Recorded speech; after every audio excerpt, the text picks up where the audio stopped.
Hey, good afternoon. It's good to be back on track. Feel like we played well. The effort from our guys, when you looked at not just schematically what we were doing, but the fundamentals and details were there. But the effort, watching Josh score with everybody down there running in, we got back to kind of what we know we could do. We've been working on this for a few weeks, so hopefully we'll just continue to trend in the direction that we're going. Got a lot of guys involved. Ja played his butt off. I think J-Mo played his butt off. A lot of our guys played really, really well in this game. O-line just really answered the bell when we run the ball the way we ran. Loved the way they protected. I mean, it was just a good performance offensively and then defensively and special teams. We always do exactly what we have to do in those phases. Now I was glad for us to catch up right there a little bit and play a little bit better. I think that was the coverage question. You always talk about, the safety having to help with J-Mo over the top when he goes deep, right? But does the same apply, Scottie, when he's doing those crossers and he's beating his man? You always have, as a defense, you always have to look and help in that regard too, because if you cover him man on man and he beats that guy, there's so much space afterwards. Have you noticed that? Yeah, it's tough though, because what's happening now is that if you kind of watch the coverage in that game, which I'm sure you guys did, they're now starting to play over the top of Saint in a different way, trying to squeeze him from the top and then play behind him. So now the space is being created underneath, like Leaf's catch, where there was a 15-yard easy catch. It was like, where's everybody at? It was because of the way they're playing him. So now what we're starting to see is if we do have J-Mo in some different places, sometimes it's hard to play him from over the top because of where Saint is, of course. So it creates it's creating some problems definitely there. But we do like having him in that position because of the round to catch, and then putting Leaf in those type of positions, starting to get guys back to what I talked about before. We got to get back to, our run after catch like we had in the one game, 170, and being able to hit guys in movement type situations. So that was good to see. Yeah, so the coverage is, it is shifting and moving. You can feel, with Jamison, you can really feel J-Mo, the top of the coverage now, how much deeper they're playing, even from when we look at what we're watching on tape. So we are very aware of that. You called plays last week. How, if at all, did that change things for you, like the preparation of the week, your game day responsibilities? Yeah, we're always been really, really collaborative, right? So I think that it just, the details came in more with us, like seeing a lot more of Dan, having him around a lot more during the week and being a lot more involved, of course, because he was going to be calling it. But collectively, between the guys that we have in the building, it didn't change a whole lot. Game day, is definitely changes just because, the play caller's on the field and he's right there and I'm having to communicate with him, and we're having to communicate not only on the field, but we got to be careful because he has, a couple of big roles during the game where he's going offense, defense, special teams. So those things, when you have an opportunity to talk to him and talk to the play caller, you just got to pick your spots, just make sure he stays in his flow. Just to go back to the receiving production from the wide receiver has been a little bit top-heavy just with Saint and Jamison. Do you feel like that would help them to maybe get some of the other guys a little bit more involved, or because you guys have so many weapons elsewhere on that offense, is it not really that much of a concern? Well, they're all competitors, and we want to get everybody involved because this is a team sport. And, we were able to get, Leaf a little bit more involved in the game. Tess got a touch, even Jameer showing up in the passing game, and you got Sam doing what Sam does. But, it is tough when you think about all these deals, but that is what we were able to do, and it will help us. It's going to continue to help us. You can't just let, Leaf catch a 5-yard, check down and turn it into a 14, 15-yard gain. Just as a coordinator, if you're, at the minus 40 and now you're at the minus 40 plus 45, that just quickly turns into points for you. So we will see some adjustments in coverage, and because these guys will continue to make plays, hopefully we'll see a little bit more single one-on-ones versus the doubles from inside. And then in our zone coverage, maybe we can just get guys, pull down on those check downs a little bit more and get behind some of those guys. One of the phrases people use with attacking a defense is keeping them honest, and usually it's applied to deep shots, right? Is this an example of that, though? I mean, using your other weapons, does that keep them honest in the way they defend your top players? Yeah, no doubt. I think also keeping them honest is using the things that we have in our motion system, in our run game. The linkage between our run game is probably as true to keeping them honest as being able to throw it over the top and then still be able to work all the intermediate areas. So the way that we built our, our run game and our passing game, just the collective of it all is really what keeps teams truly honest defensively. Regarding J-Mo, I know he had the one wiped out on the penalty with the timing route before the bye, a couple with the timing routes, the comeback routes this time, the growth of that aspect of his game, how much does that kind of open up everything that he can maybe accomplish on the field? So that was what we were most proud of over the last, even when his production wasn't necessarily what a lot of people thought it should be and what he wanted to be and what we would have loved for it to be. We thought fundamentally he had got to a point where in his releases and his vertical push and his variation in speed, he had just grown to a level. If we can finally get on the same page with some of this stuff, he's going to be more complete as a route runner. And now that's what you're starting to see. The top of his breaks are so much better, so much cleaner. His release points and being able to get his shoulders dipped and then getting back stacked. He's really worked hard on it in the offseason, training camp, and now it's starting to show up. And because of that, he can go into the backside by himself and run single routes. He still can go to the front side, be outside 2 or 3, and get over the top or run, like you saw in the game, the dig concepts where we now feel really good about him at the top of the route. One of the details is how friendly he is and making sure he's not leaking down the field to create a lane for the defender to come underneath. So those things are fundamentally sound that he's gotten a lot better at. And because of that, it's what he talks about now. He does have a larger route tree. And because of that, it allows our other guys to get more involved in what they do as well. Scottie Montgomery was Offensive Player of the Week this week in the NFC. I mean, award aside, well, what can you just tell us about his development, this year, and then bouncing back from the game that he had? I know he took that one and he wanted to have a big performance. The one thing about him is that he is a guy that is just football. He doesn't do a whole lot of other things. He might like video games, but you're not going to see him out. You're going to always see him in his hoodie. But one thing inside of that hoodie is that he has a tremendous amount of pride in his performance. I had no doubt the kind of game he was going to come back and have. His demeanor in practice was a very, very serious demeanor. He doesn't usually say much, but it was just a certain level of intensity that had been brought back by not doing what he expected to do in that game. The one thing that I really say about him is his ability to cut is continuing to get better. So he's starting to understand now these vertical cuts, when to put his foot in the ground. His vision has always been great. This guy's super talented and he's gifted. But, the long run he had, if you watch it, he's waiting on blocks to set up. He knows exactly what he's doing. He can feel the outside presence of the corner and knowing when to hit it. So he's just doing a really, really good job. The game, has probably always been pretty slow for a guy that runs that fast. But now the cerebral part of it, he's starting to play it at a different level. So just love where he is, especially in some of those tight area runs that people are not talking about. One of his better 2 or 3 runs in this game were 3-yard gains, 4-yard gains, where, earlier in his career, those would have been TFLs because he would have tried to spin out of it, reverse field, maybe lose 4 yards. This week, he put his shoulder down, stayed tight to the double team, maybe got 3 or 4 yards off of it. Now we're in a 2nd and 6 situation. Now we got the playbook back. We can go right back to him if we need to. Scottie, what do you think of the Eagles secondary and the challenges of matching up against Vic Fangio?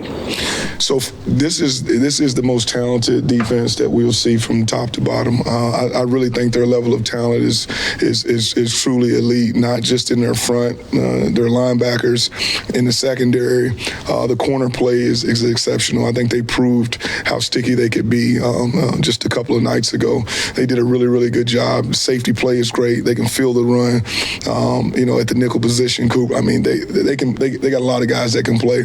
We look forward to the challenge, man. We know that this is going to be a game in a great environment where this is exactly what we love to be in. I know this is what they've been through. They've won a lot of games, not only because of their talent level, but the scheme. Coach is just great at what he does. And then the environment, so that's a 3-pronged spirit right there. That's pretty impressive. But talent level, definitely the most talented group that we've seen. They're sticky, they're physical. They jam you at the line of scrimmage. They can play zone coverage. When it does get to 3rd down, they're sticky enough to play man. So, he has a lot of weapons. Scottie, back to rhythm heading into last week.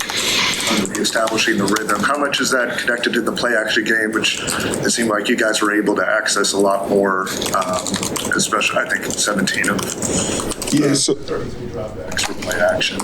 yeah, so I agree. I think what it's really connected to is our run game.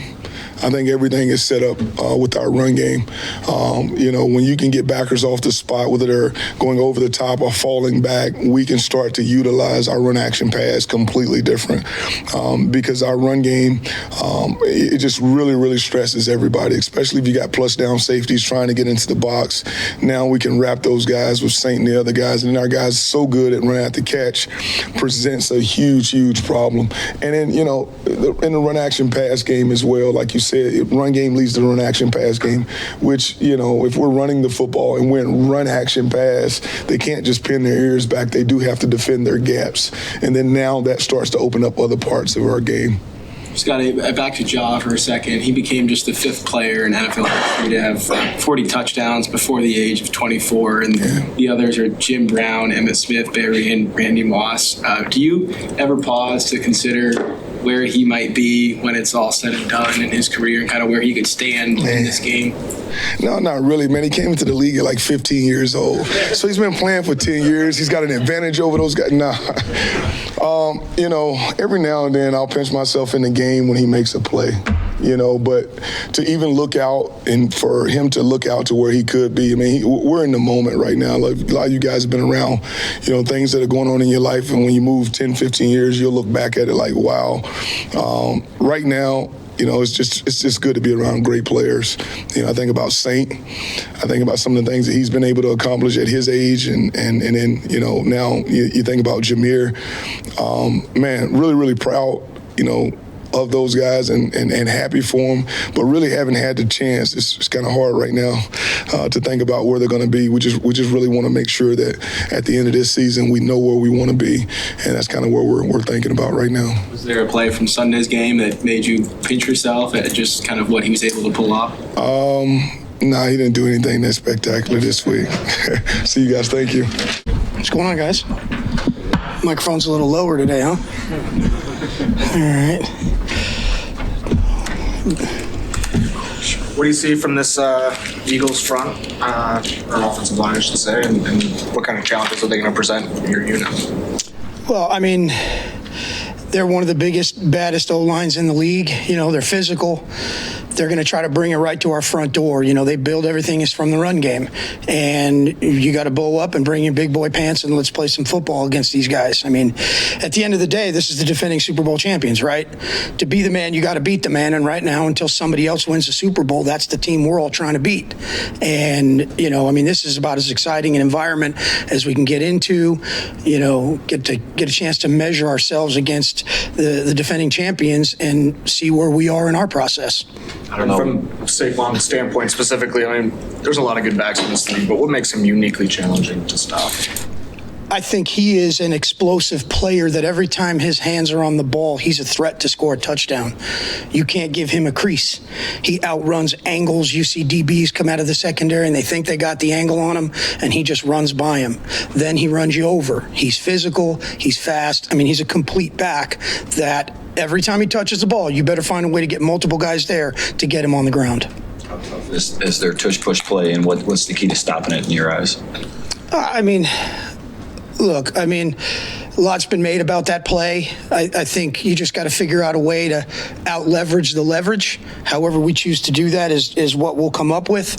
But at the end of the day, I think there's something like converting 70% on those 31, third and ones, and the league average is around they think they're up around 80, and the league average is about 70. So, they're getting one more per game. We just got to find a way to take that advantage back, right? They found a way to create an advantage. We got to figure out a way to change the leverage to our advantage and stop that play, but that's not the only thing they do.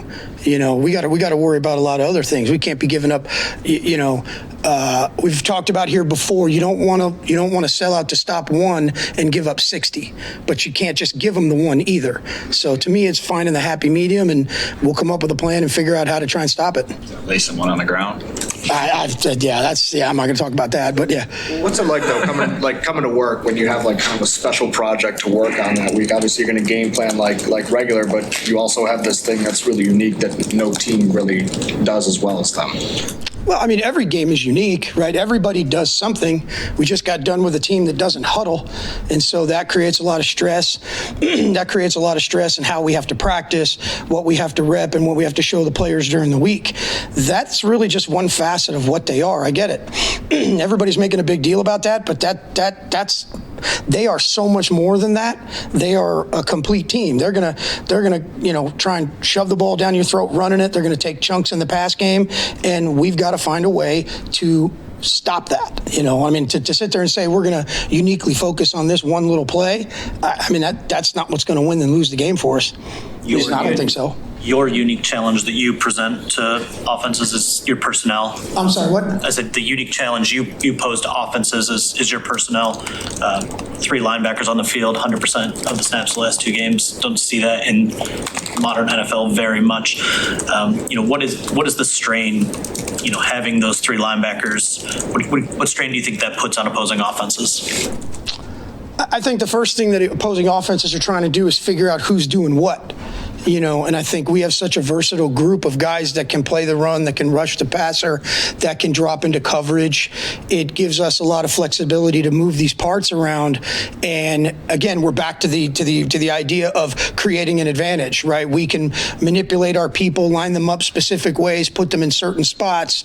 And what we're trying to figure out a way to do is to stay ahead of them and dictate what we think they're going to do. We don't want to just sit back and allow them to set the terms of how we play. So we have a group of players that can do a lot of different things from a lot of different positions and a lot of different alignments.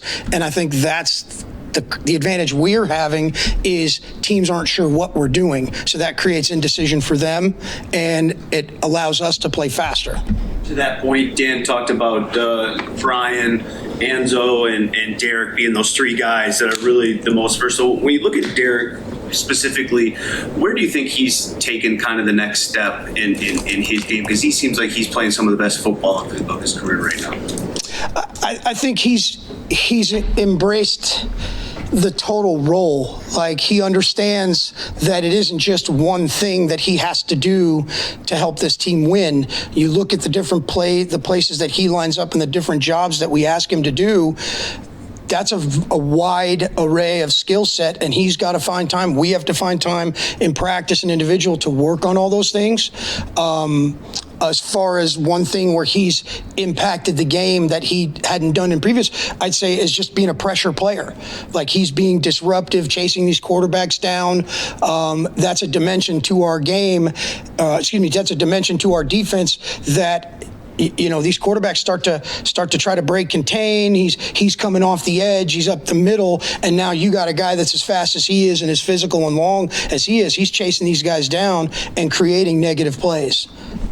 David, what did you like most about Brian's game last week? Obviously, the sack and a half stands out, but it felt like he got back to kind of his sort of thorough, dominating ways on defense. You talking about Branch? Yeah. Branch is he's an explosive player. Like, he's a big play waiting to happen, and we just have to create the opportunities for him to do that, to put him in those spots. I mean, that's who he is, right? That's what we expect to see from him every game. Those violent hits. He's great in coverage. He's great in when we send him on a pressure, he's beating the guy that's blocking him. He's coming down, filling gaps, punishing the running back okay, they're happy they got 5 yards, but at the end of the play, the running back is getting hit really hard from our safety coming in. Okay, you got 5 yards, but you paid for it. And that's the type of player he is. And I just think we missed him for a week, right? Because he wasn't out there, and I think he's just back to being who he is. I think that's the player he's been all along. When you look at the defense overall, giving up a little bit more red zone touchdowns, 27th in the league, I believe. When you look at it, what can the defense do a little bit better to maybe force some more field goals? Execution is really at the heart of everything. Right, that's defensive football. You can sit there and say, "Oh, we got to do this, we got to do that, we got to, create opportunities for these guys to see the plays in practice. Then we've got to show it to them on the film. If there's anything that needs to be corrected off the film, we correct it, and then they got to take it to the game. Excuse me. But I just think it's about execution. It's not that what we're doing is unsound or anything. It's, this is what people are taking advantage of. I think it's that situation where in any given play, we've got to not allow that one breakdown. That's what it is. I can't tell you where it's going to happen before the play, and it's great. We can see it after the play, but that's our charge as coaches is we got to make sure all 11 guys are prepared properly so that they don't have that breakdown. Shep's talked about some of your reserves being starter caliber, right? Zach Cunningham, you're about to get one back, and Malcolm Rodriguez, Grant probably falls in that mix as well. When you have 3 starters that are as complete as they are, is there any frustration in just not being able to find maybe defensive roles for some of these guys that maybe merit playing time? Yeah, I think so. I think that's something we've always done historically is every player that's come in through here, if you show us that you have an ability to execute a job and a game plan, we'll find roles for you specifically in that situation, in that package, in that personnel of people. Who that is, where that is, that's kind of evolves with each player. And, I think it's good for us to find ways to get more players to be able to play because, I think we've talked about this in the past. Like, you don't want guys out there with 100% play count. You can't. This is a war of attrition over 17 games, and it'd be great if we had everybody healthy for every play of every game. But this game wears on their bodies, and the idea is we got to find ways to make sure that we're still fast and fresh and playing violently in week 17, 18, and hopefully into the playoffs. How do you generate more, consistency with the pass rush? I mean, you've had some great games and then some games where it seems to peter out a little bit. How do you try to get that consistency level kind of, as you work at a high level, I guess? Well, I mean, again, we're back to every team is different, right? Every team's O-line is different. The plan that we go in to attack Baltimore is not necessarily the same thing we're going to go in to attack Tampa, which is not what we're going to use to attack Philly. And so, we have to decide as a staff, okay, what's the most important thing? How are we going to win this game? Because it's not about this stat or that stat. It's about we got to find ways to get stops. We got to keep them from scoring points. And if that means caging the quarterback and making him throw out of the well over the top or flushing a quarterback out and trying to run him down somewhere else, well, then that's what we have to do, right? And then each week that changes, based upon who we're playing. And because of that, the results will vary. So some weeks it'll look like, oh my God, these guys were sending pressure after pressure because that was the game plan. The next week it's like coverage because the quarterback, we want to try and affect the quarterback with coverage. So I think that variability, that's the NFL too, right? Not every team, even the best pass rush team in the league is not going to have that every week, and I think our goal is we want to do whatever it takes to win the game, and that's how we build the plan.